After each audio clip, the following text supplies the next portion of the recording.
You are watching Access LaPorte County, Channel 97. Coming up next is November 4th, 2024 meeting of the Michigan City Board of Public Works and Safety. You can find more information for this meeting by visiting www.accesslaportecounty.org. Good morning. Call to order this Board of Public Works and Safety for Monday, November 4th, 2024. The time is 8:30 a.m. and I'll call the roll. Mr. Simmons. Present. Ms. Tisdale. Present. Ms. Smith. Present. Ms. Moore. Present. Ms. LePage, Attorney LePage. Here. And Mr. York is here as well. We have a quorum. Our first order of business today is approval of minutes from our regular hybrid Zoom meeting from October 21st, 2024. Do I hear a motion on that or any changes to the minutes? Move to approve. Support. Call for the vote. Mr. Simmons. Aye. Ms. Tisdale. Aye. Ms. Smith. Aye. Ms. Moore. Aye. Chair votes aye as well. Our next order of business is opening of bids for 2024 fuel procurement. Attorney LePage, do you have those? I'm going to make a call real quick. If there's anybody out there that would like to submit a bid. One more time, anybody that would like to submit a bid. Mr. President, if you would please call for a motion to close the bids. Do I hear a motion to close bids for fuel procurement for 2024? Motion to close the bid. Support. I'll call for the vote. Mr. Simmons. Aye.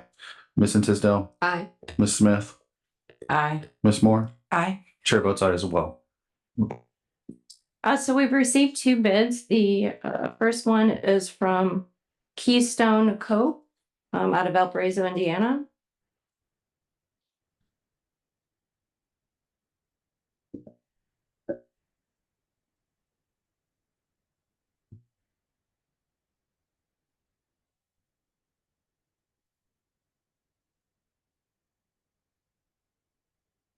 And just so everyone knows, there won't be like a lowest bid amount. This is creating a pool of vendors. So we need to make sure that they have submitted all of the right paperwork. And then when it comes time to order fuel, what we do is we competitively procure the lowest price from the pool of applicants. So like I said, the first one we received is from Keystone Corp.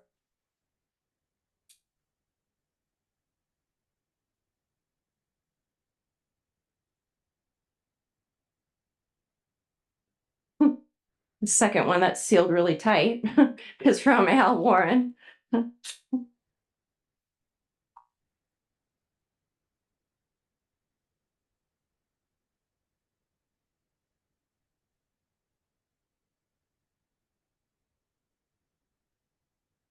And board, what I would request is that this matter be referred to my office and also Mr. Gorbachik's office so that we can review to make sure all the paperwork is in order because it is federally procured as well because we are FTA funded. So we need to double check that all the paperwork is in order. And then we can come back and say that whether or not these two vendors can be approved for this pool. So just place it on the next agenda. The second vendor again is Al Warren Oil Company. And they are out of Hammond, Indiana.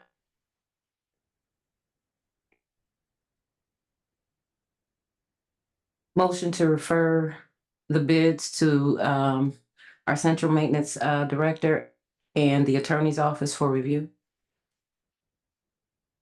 Do I hear a second? Support. Call for the vote. Before I call for the vote, we don't need to have in that motion to place it on the next agenda. We'll just do that. Correct? I'll put it back on Just the making agenda sure. for the next one, yes. Call for the vote. Mr. Simmons. Support. Ms. Tisdale. Aye. Ms. Smith. Aye. Ms. Moore. Aye. Chair votes aye as well. Thank you. Next order of business is a special purchase request. The Michigan City Police Department is requesting to purchase the following leased vehicle or vehicles. 1 2022 Dodge Charger, 3 2021 Dodge Chargers, and 4 2021 Dodge Durangos that are fully equipped and outfitted with the necessary police equipment and Michigan City Police Department markings for a total of $161,467.64. Chief, the floor is yours. Good morning, Steve Forkerson, Chief of Police, Michigan City Police Department. Again, as indicated, we're trying to, we want to purchase essentially the 8 vehicles that are currently in a lease agreement with LaPorte Chrysler, again, to buy out these lease vehicles. Again, as indicated, for a total of $161,467.64. Again, all these vehicles are currently marked and equipped for Michigan City Police Department. As indicated later on in the letter, the current MSRP on a 2023 Dodge Charger is $46,775. Again, with LaPorte Chrysler marking those down for a government discount of $38,775. Again, so we're buying these out. We're essentially under that, right? Obviously, because they were 2021s and 2022. So again, I feel like it's a great purchase for the city to buy these out and again, retain these vehicles. This will help us get into more of a fleet rotation amongst our fleet. Again, with the leases, I think at the time was a short-term fix to get us vehicles because we hadn't purchased them for a couple of years. Now buying these out will get us in a better rotation going forward here and buying, whatever it is, 6 to 8 vehicles a year.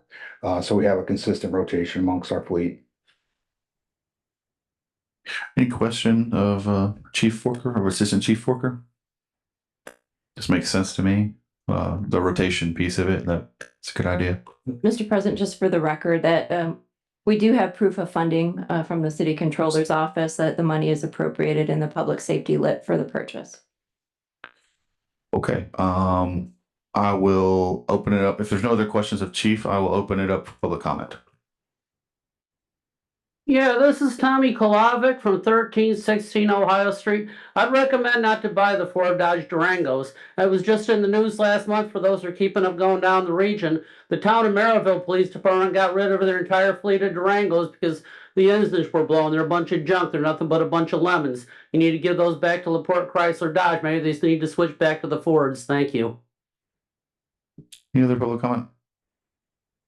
Good morning, Board. Scott Mellon, 200 Kenwood Place.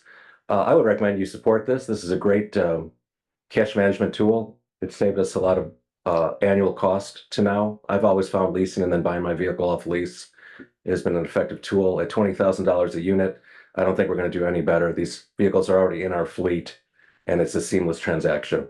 Thank you. Any other public comment?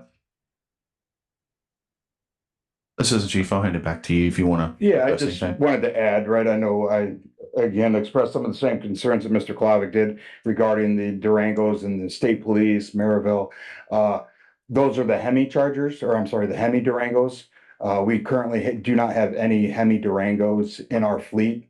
We don't see the necessity to have those in our fleet. So again, the problems that they're aligned involve the Hemi engine, which we currently do not have in those Durangos. Excellent. Thank you for clarifying that.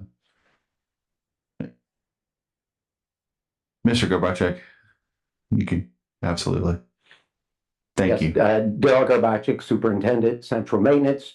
Just going to add, there's great communication and coordination really between all the departments, in this case, the police department and us, where we keep track of anything we think is a lemon or any issues. And there are a couple vehicles identified that we will not be interested in the lease purchase for those reasons. So appreciate the comments, and he's correct, and we were aware of that, but we track it pretty good. Excellent. Thank you for your comments.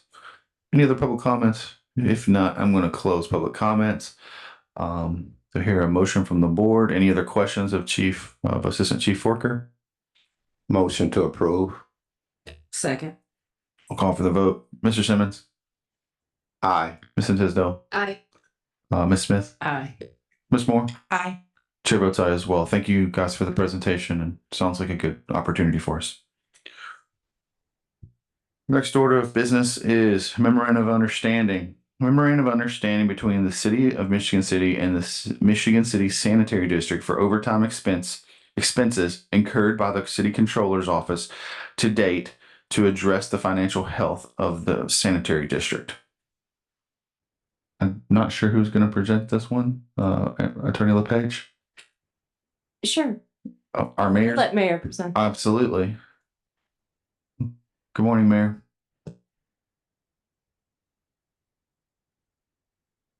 Good morning. What's before you? You got two. I'll talk about the first one and then mention the second one. The first one is in reference to the sanitary district and all of the work that the controllers office has done outside of their daily jobs. So from January through May, our controller Mary Lynn Wall and assistant controller, deputy controller Tamiko Smith, basically were handling all of the financial matters for the sanitary district. Early in March, the CFO for the sanitary district resigned, and there were a lot of things that were identified through the course of the end of the year and early in the year that caused them, number one, to have to work Saturday and Sunday pretty much every single week through May, on top of additional hours throughout the week.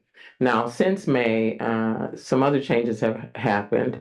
We also had to offer overtime to all of the employees in the controller's office. So there were several things that we found. Number one, bills hadn't been paid from 2022 and 2023. Number two, none of the bank statements had been reconciled in over a year.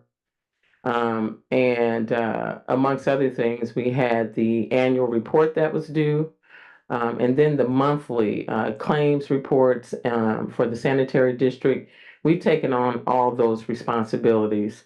So the first request is really, it's not a salary increase, but it is to cover the expenses that were incurred above and beyond their regular job duties and all overtime cost. That's what the first one is. The second one is for the sanitary district to cover expenses that we incur in the new reorganization for the financial department. We don't ever want this to happen again, so we're restructuring so that the financial department reports to the city controller's office. And so that money is still not in reference to any type of raise, but it's to offset our general fund for the salaries for those employees that are, number one, supporting the sanitary district, and number two, they're reporting to the deputy controller starting immediately, effective immediately.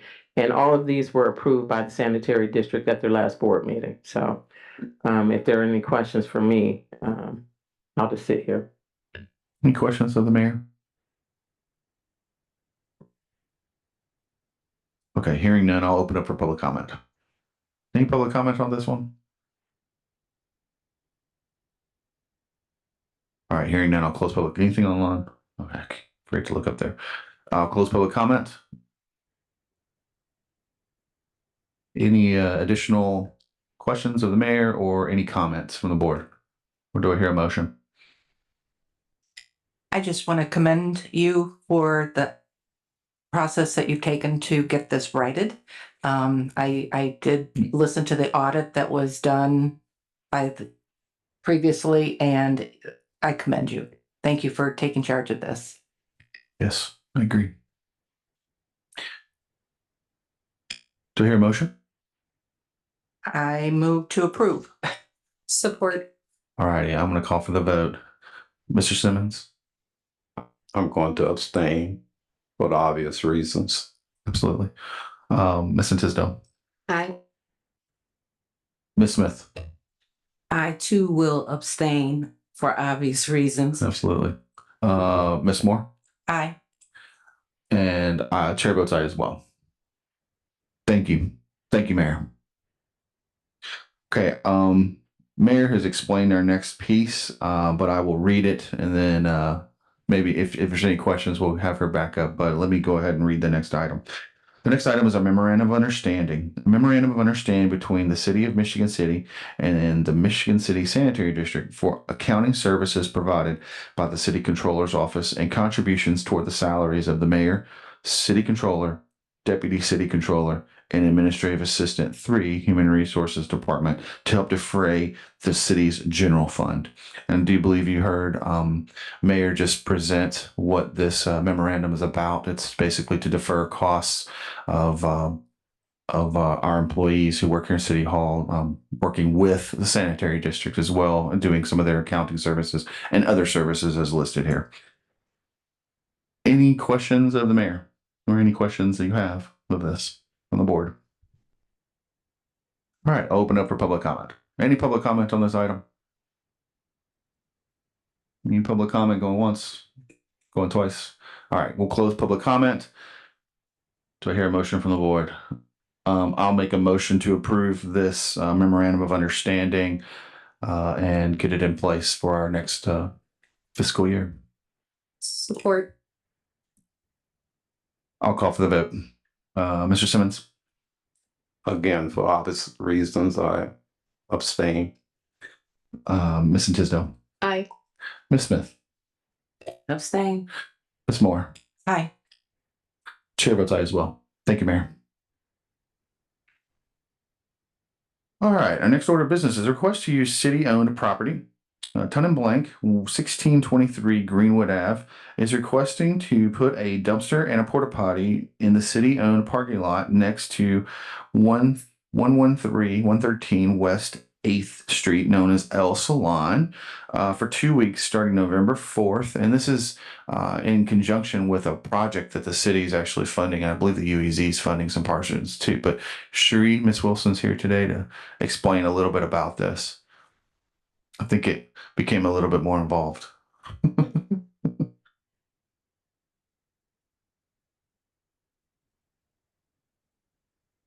Good morning, Ms. Wilson. Cherie Wilson, Ton and Blank Construction. Recently a client of ours had contacted us for a project, a simple project at 113 West 8th Street, El Salon. And it was to redo some windows. They were having a little bit of tuck pointing done by another masonry. And part of that project was what looked to be counter flashing and flashing that goes above the windows. 66 feet of it. And when that was removed, it was discovered that the previous owners of the building had hidden structural damage. So this is an urgent project. It's somewhat a safety concern. Whole lintel and whole bottom of the H-beam that supports that front facade that's 15 feet tall has totally been eroded. I mean, it's just rust. It's not even structurally together for itself, let alone holding up this masonry building. So it's quite kind of a miracle. Yeah. But anyways, the owners reached out to us because they felt that we could handle it. And well, in doing so, that property also sits on the 0 lot line. So we're asking to be able to use just the 3 parking spots there in the side lot there. And we figured that would be the most effective, but least intrusive to the public, because the other option was to go in front of the salon there in the angular parking. And so that's what we're asking our request for. Yeah, it's quite a bit of glazing in there, and I drove by it and I saw what you were talking about. Yeah, it's kind of sad, but I'm glad it's being addressed. So yeah. Any questions of Miss Wilson? You said Hi. You said 3 parking spots Yes, 3 parking spots. for approximately 2 weeks. Is that what? Yeah. Yeah, we actually have to remove 14 courses of brick for a distance of 68 feet long. And we also have to tear out part of the interior ceiling of the salon. And we're needle jacking the entire facade. So, yeah. So it went from a facade improvement to a major structural improvement. Okay. Yeah. I mean, I'm really Is the building still inhabited? I mean, Oh, are they yeah, still working there? Oh, yeah. So, El Salon, they have closed for 2 weeks while we're doing all this. So that way there's no one besides construction workers with hard hats okay. on the interior. and along with Adams Masonry from Valpo. Sure. I'm sure that was unforeseen for them as well. Oh, yeah, Closed for yeah, 2 weeks. yeah. And we had structural engineering done by our company, Ton and Blank for them. And but yeah, they simply had contacted us to replace their windows. I mean, Yeah. yeah. Okay. Any other questions of Ms. Wilson? I'm sure you guys are familiar with the salon downtown. They've been long-term residents or business yeah. owners down there for quite a while now. Okay, let me open it up for public comment and let's see where we go. Okay. Any public comment? Yes, Tommy Kolovic, 1316 Ohio Street. I drove by there. They got the porta potty, the dumpster up there. I know they got a facade grant from the redevelopment commission for this. I think when it's done, it's going to be really nice. I just want to wish them a safe and successful project. Thank you. Thanks, Tommy. Any other public comments? Anything online? Okay, I'm gonna close public comments. I do know that we had entered into this with the redevelopment commission with just a facade grant, and it sounds like it's grown much more. I'm glad to hear that they've got Ton and Blank involved with getting it replaced appropriately. So, any other questions of Ms. Wilson? Any other questions of the project? Do I hear a motion? Motion to approve. Do I hear a second? Support. I'll call for the vote. Mr. Simmons. Aye. Ms. Tisdale. Aye. Ms. Moore. Aye. I'm sorry, Ms. Smith. Aye. Mixed it up there. It's chair votes aye as well. Thank you for all the information as well. Alrighty, our next order of business is a contract. The Human Resources Department is requesting contract approval for dental insurance. Good morning, Board. Tatanisha George, Human Resources. Before you, what we have is a contract approval for a company called Equitable Dental Insurance. Currently, the city has their dental insurance through MedLife. When General Insurance Services, who is our vendor for insurances, went out and did bids, the new quote for our dental through MedLife would have been a 44% increase. So we had to kind of shift gears here. They did the vetting for us, and they're recommending that, and I am too, we're recommending that we utilize Equitable for 2025 for our dental services. They were they offered the best price, and their benefits that they're offering are almost an exact duplicate of what our current dental benefits are. So it was pretty much a no-brainer. So we're here this morning to get the board's approval. Any questions of Ms. George? So, Ms. George, so there still will be an increase. Yeah, there'll be an increase. It probably will be under 10%, 10%. Of what it is currently, as opposed to the 40. 40 core. Yeah. Any other questions on the board? Sounds like a win-win to me. Yeah. I'll open up for public comment. Any public comment on this item? Any public comment? Going once, going twice. All right, I'll close public comments. Do I hear a motion from the board or any other questions of Ms. George? Motion to approve. Second. Did you have a question? Oh, I thought you just were going to say something. Sorry, I thought I heard something. I'll call for the vote. Mr. Simmons? Aye. Ms. Tisdale? Aye. Ms. Smith? Aye. Ms. Moore? Aye. Chair votes aye as well. Thank you, Mr. George. Thank you. Okay, our next order of business today is a request to post nominations for Fire Merit Commission. The Michigan City Fire Department is requesting the approval to post nominations at each fire station for from November 4th, 2024 through November 18th, 2024 for the election of a new member to the Fire Merit Commission to replace Michael Nylab, whose term ended on October 31st, 2024. Chief, the floor is yours. All right, Fire Chief Bear Taylor. Doing it this way is new to us, so that's why we're coming to you. Usually how we done it before, and it's kind of spelled out in our Fire Merit Ordinance 50, Section 54-132, and it's pretty vague. So what we used to do is we would go to the clerk's office or give them a call and let the clerk's office know that we're opening nominations and what, for what we're opening for, which would be Smite for the Fire Merit Commission. And then they handled the rest. They put it out for nominations. We go to the clerk's office and have the nominations, and then they would shut it off at a certain date, and then they would tell us what they were voting. Everybody can go up there and vote, and then they would let us know the winner, and then that way we get them set up and get them into their spot. So we're asking to post the nominations from November 4th, November the 18th. So that'll be the closing date would be for the next Board of Works meeting. So where the vaguety comes in on this section is it doesn't tell us who takes the nominations, how long we open nominations for. It just says we have to put a notice out 1 week prior to an election. It doesn't really give any other guidelines other than that, but that we give you the nominations. So we'll take the nominations if you want us to do it that way. We'll post it. We'll get the nominations. We'll bring them to the Board of Works.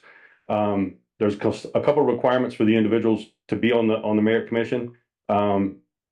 So I think that's part of why the clerk's office took it over, so they would vet these people that would be nominated. I think it's a 3-year residence within the city, preceding their nomination, and there's a political party affiliation due to that we got 1 and 2. Same with the mayor. She got 2 picks.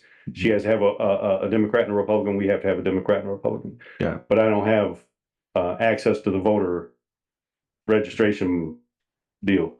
So basically right now what we're asking is to open up the nominations. We'll post those at the stations. We'll bring those nominations to you at the meeting come the 18th.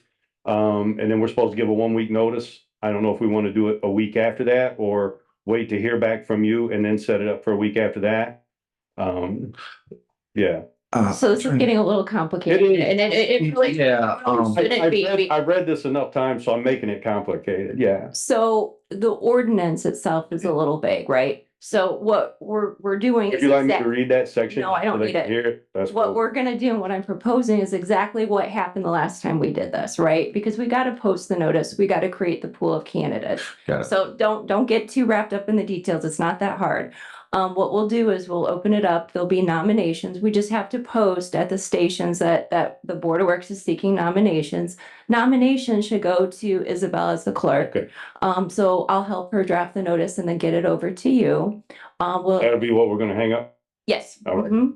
And then the members can submit their nominations. If there's only one nomination, then obviously we don't have to hold an election. But if there's more than one names, then we have to do an election. So And then Mhm. during that process, we will vet that, make sure they make the qualifications. things of that Absolutely. nature absolutely, before that'll we- be in the notice.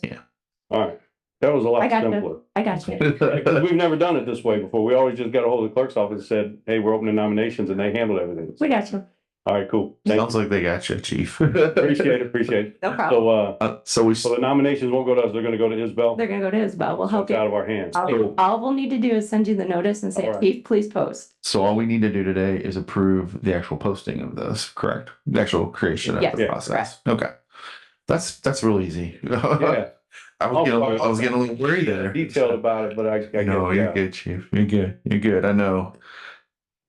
Trust me, I have to read some of these and I don't understand them. So, okay. So we've heard what Chief is requesting. Any questions of Chief?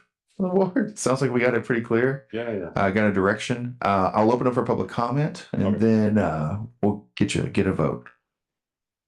Yeah, Tommy Kolovic, 1316 Ohio Street. I want to thank Mike Nyland for his service on the Fire Merit Commission. It was a pleasure serving with him for the 15 months I was on there. He had a lot of knowledge about the fire department, being a fire member of the fire department. I know the 54-132, like Chief Taylor says, he has to be a Democrat. Mike Nyland was the Democrat representative, and Greg Deutsch is a Republican, so they have to be a Democrat. Like you say, he has to be a 3-year resident of the city. I think that also includes Potawatomi Park, because you obviously have to be a member of the unit. And the Michigan City Fire Department does provide the fire coverage for the town of Potawatomi Park. So it's just want to add all that. Thank you. Excellent. Any other public comment? Chief, you want to clarify anything? I don't know if I necessarily have a clarification, but on the Potawatomi Park part, that should be looked into, because as far as individuals that are applying for the fire department, I'm not 100% sure on this, since we don't take the applications ourselves.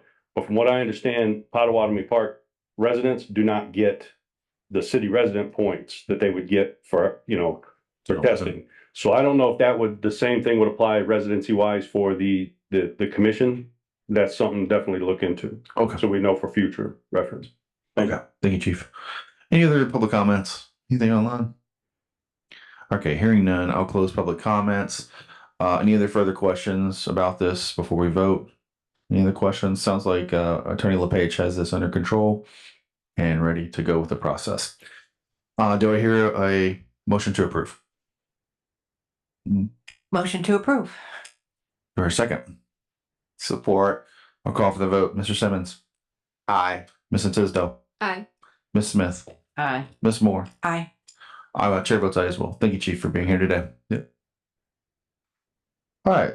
Our next order of business is a special purchase request. The Michigan City Police Department is requesting to purchase 30 additional flock cameras to add to their existing system for a total amount of $180,000.00 for 2 years. The funding for the purchase will be coming from the COPS Technology Grant. Good morning, Chief. Good morning, Marty Corley, Chief of Police, Michigan City Police Department. You all have the contract for these 30 new, and then also the award agreement from the COPS Technology Grant for the $180,000 for the 30 cameras. Also, in this, Flock is waiving or discounting their professional services installation fee, which is basically all the fees that come with setting up the cameras, installing them, and getting them programmed and ready to go with our existing 30 cameras that we already have. Chief, will this fill holes for our gaps in our system as we exist right now? Yeah, so as you know, the first 30 cameras, if you've heard the spiel from us before, is you basically treat it like you would your house. You secure the outside and go from the in. And so as we did that, with these next 30, we have a team of administrators at our department who either on the street, work narcotics, certain different things. We come together with Flock and look at other places we need to hit. Also, we factor in what other Flock cameras are out there from other jurisdictions that will help us cover areas. So we basically gave us more protection covering our outside, and then we got more inside to places that we will be able to use these for investigations and so forth when it comes to identifying crime. Excellent. Any questions of Chief? Any further questions of Chief? I just think that the public, the city welcomed the enhancement of these cameras, just enhancing public safety.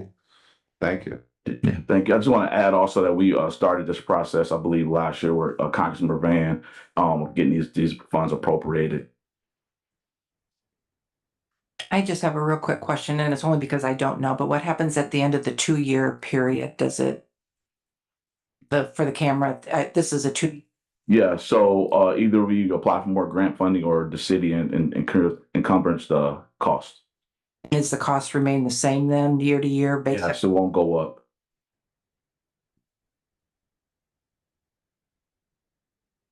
Any other question of Chief? Chief, I'm going to open it up for public comment. Any public comment on this item? Scott. Yes, sir. Scott Melantura, Kenwood Place. I've spoken about flock cameras before. I know they're a great tool for the police, and the police, of course, want as many tools as they can have. I'd like to bring to the board's attention that there's currently a federal lawsuit filed over flock cameras in another jurisdiction. Federal lawsuit challenges cities' use of over 170 cameras to conduct prolonged warrantless surveillance of entire driving population. The system is used in thousands of communities across the country, alleged violates the Fourth Amendment rights of all citizens. I don't like the government following my every movement and treating me like a criminal suspect when they have no reason to believe I've done anything wrong, said the plaintiff. And just one other paragraph here.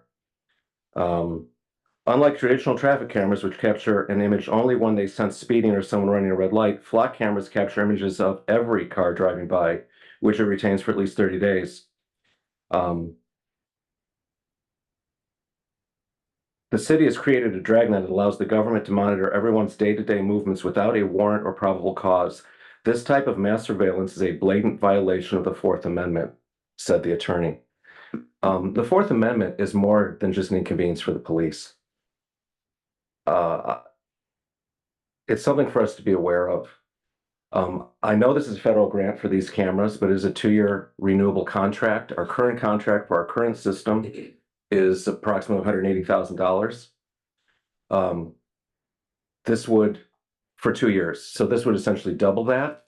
I would suggest, instead of adding 30 more cameras, we see if the grant could be used to pay for the renewal of the current system, taking it off the general budget.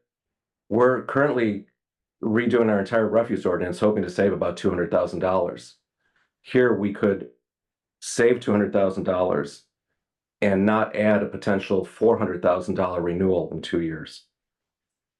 Which is something for you to consider. This is more than just a tool. Again, I live a mile from here and I have to pass 3 of these cameras to come to City Hall. And I feel, as the plaintiff in that thing, that this is warrantless surveillance that infringes my Fourth Amendment rights. Thank you. Any other public comments? Chief, you want to make some additional things? Also, this is not live time, so we can't look live time. It's only used for investigative purposes, so you have to have a reason to actually look into the data that's collected. So again, if you're not doing anything, we're not surveilling you. Secondly, the Cops Technology Grant it has to be for new technology, not reoccurring technology you already have. That makes sense. For expansion of things, yeah, that makes sense. Any other public comments? I'll close public comments. Any questions of Chief while we got him up here from the board? Any additional questions? Okay. Chief, thank you so much for bringing, and thanks for reaching out for the grant. Yep, thank you.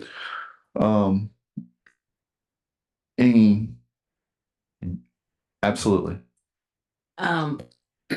Actually, Chief Corley reached out to the controller's office. We spoke, no question.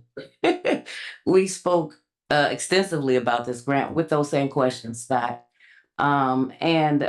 We have found and are looking for, like he said, alternative funding sources. And did look to try to combine our existing system with what they're doing now. So all of those concerns were addressed, and the mayor was also satisfied with where we're going with it. So we think it's a good opportunity for the police department and the city as well. Yeah. Thank you. With that, any other comments? Do I hear a motion? Motion to approve. Second. Mr. Simmons? Aye. Ms. Tisdale? Aye. Ms. Smith? Aye. Ms. Moore? Aye. Mr. Chair votes aye as well. Thank you, Chief, for doing that. Appreciate it. Our next order of business is correspondence. The EPA has begun cleanup starting on October 21st, 2024 at the former Sandusky Chicago Abrasives Wheel Company located at 1100 West Barker Ave, and it is expected to take 2 to 4 months to complete. We had another correspondence. This one is from Amtrak.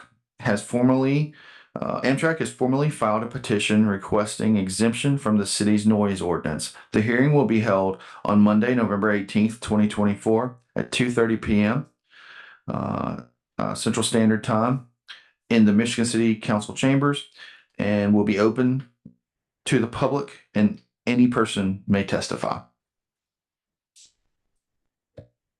Ms. LePage, anything else to say about that one? Do I need to?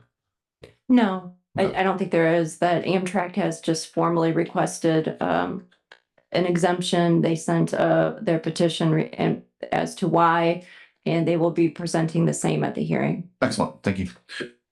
Next order of business is payroll claims docket. Do you hear a motion to approve? Motion to approve. Support. I'll call for the vote. Mr. Simmons? Aye. Ms. Tisdale? Aye. Ms. Smith? Aye. Ms. Moore? Aye. Chair votes aye as well. Next order of business is claims docket for November 4th, 2024. Motion to approve. For a second? Support. Call for the vote. Mr. Simmons? Aye. Mrs. Tisdale, Aye. Ms. Smith, Aye. Ms. Moore, Aye. chair votes aye as well. Our next order of business is unfinished business, pending items, inventory of traffic signage. Councilman Don Prespolinski is requesting the inventory of all snow route signage and to seek new informative signage. This was tabled from July 15th, 2024. Mr. Sean, how you doing? Good morning. How you doing? Good morning, Sean Smith, Street Director, City of Mission City. Recently, we refurbished, 294 snow route signs. That's in our inventory. The signs basically read snow route. We have, the symbol, no parking.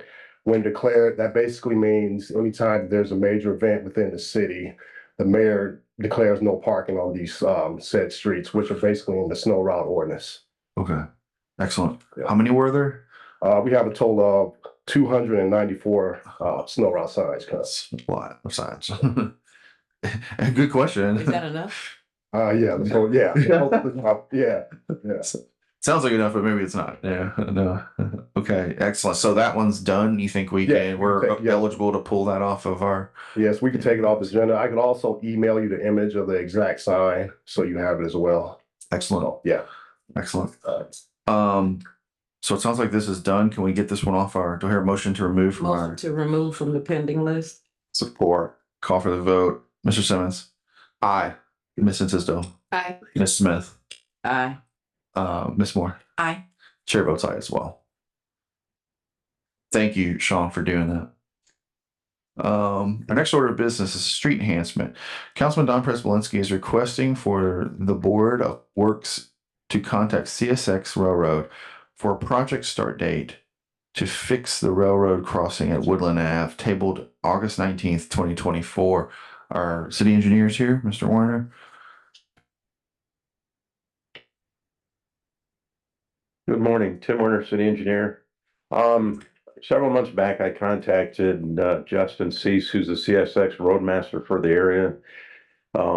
He had indicated at that time, and I think I presented that to the board, that they would have this intersection or this crossing improved by the time the asphalt plants close this year. I've called him several times since then. Last week I called again and have gotten no call back. I'll try again this week and see if I can get some actual deadline from him. The plants right now, it looks like they aren't going to close until the end of November. So we've got a few weeks, but we'll see. I'll keep picking at him to see if I can get a response back as to when they're going to do that. So do you want to keep this on our pending items? Okay. Do you want to push it out to? Yeah, it's the holidays coming up. I don't know where to even push it. So, Ms. LePage, I'll look to you for after the first of the year. Happen by the end of November. It's not going to happen. Exactly. Just leave it on for the next meeting so that we can have another pulse check. Absolutely. Okay, that sounds good enough for me. Okay. Any questions? Can you stay there? Can you talk about before just for a minute? We'll move this one around. So talk about. Give me a second. Do I hear a motion to keep this table to our next meeting? Motion to keep this till our next meeting. Here's a second. I'll second it. Call for the vote. Mr. Simmons. Aye. Ms. Tisdale. Aye. Ms. Smith. Aye. Ms. Moore. Aye. Chair votes aye as well. Taylor Street, we got it fixed. Taylor Street, the curb work was installed last week early. Okay. I haven't had a chance to go see how it's operating today. They were supposed to do, the original intent in talking to the owner was to put a full height curb in front of his entrance door, the van door there. They put a depressed curb in, so there's a bit of a rise, but I'm not sure how much water really is going to be channeled down that. So we want to keep an eye on it. I talked with Reith Riley about it. They said if there's an issue with it, they'll go full height curb, and then the step down is as Dave Albers, the tenant, had indicated he was okay with. So Excellent. we'll see how it goes. It's certainly a dramatic improvement already because the water's not running right down into the building for the full length of the building. It's running down the curb to the south end. There was a little area right at the south end near a manhole that they didn't have paving up to the manhole, and I'm concerned with erosion there. So we'll keep an eye on that. But Reith Riley again said they'll address that if it turns out to be an issue. Excellent. You might recall that's the piece that we had on for a couple of years. We've finally addressed it. So thank you so much, Engineer Warner. Yeah, if any of you get a chance to drive down there, south of Bridges Restaurant, there, just take a look. It looks pretty nice. The curb work. They didn't have the backfill in the back of the curb done yet last week, and I don't know with the rain today. It's probably not happening either, but we'll get it by the end of this week, I think. Excellent. Thank you so much. Sorry to put you on the spot. No problem. That was an easy one. Yeah. Our next order of business is public comment. Any public comment? Yeah, this is Tommy Kolovic from 1316 Ohio Street. My buddy Dave Bealey, he pulled up and had a nice conversation. He says, when I get up here and talk, I need to talk a little bit slower. He has a hard time understanding me. He's 81 years old, so I gotta talk a little slower. But when Amtrak comes, they tear down their water tower. They don't give them nothing. They've been the worst community partner to this city, one we ever had. Them and all the railroads and the utility companies, they're going to have to do their work between 7 a.m. and 8 p.m. just like everybody else has to. So I wanted to comment on as far as the CSX crossing at Woodland Avenue. Like I've been said, they don't care about Michigan City. If this were Carmel or Fishers or Noblesville or Westfield or Zionsville or Avon, Brownsburg, Columbus, the cities where all the rich people live, they'd have been right on it, but not us. That's all I got to say. I'm Len O'Connor.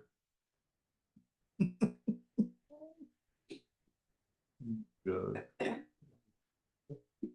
Ernie Hollahan, 302 Gladys Street, Michigan City. Yeah, this is the reason I came.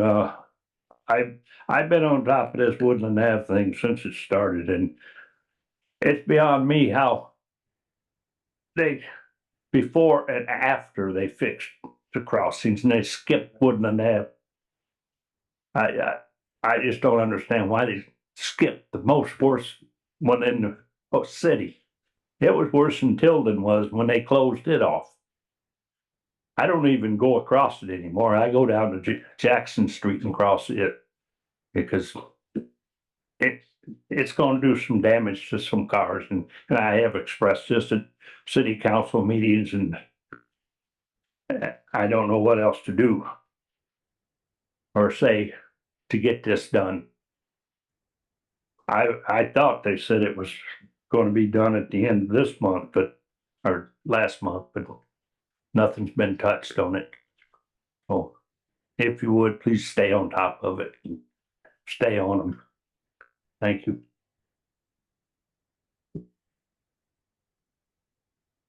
Hello again, Scott Melantur, Kenwood Place. A couple follow-ups. Regarding the police vehicles, it's great that we're getting on a rotation. That's just good, sensible planning. Concerning the flock cameras, I would encourage everyone to Google Institute for Justice flock cameras, and you'll get a link to a lot of stories about this to educate yourself on why others and myself feel they're an infringement of our civil rights.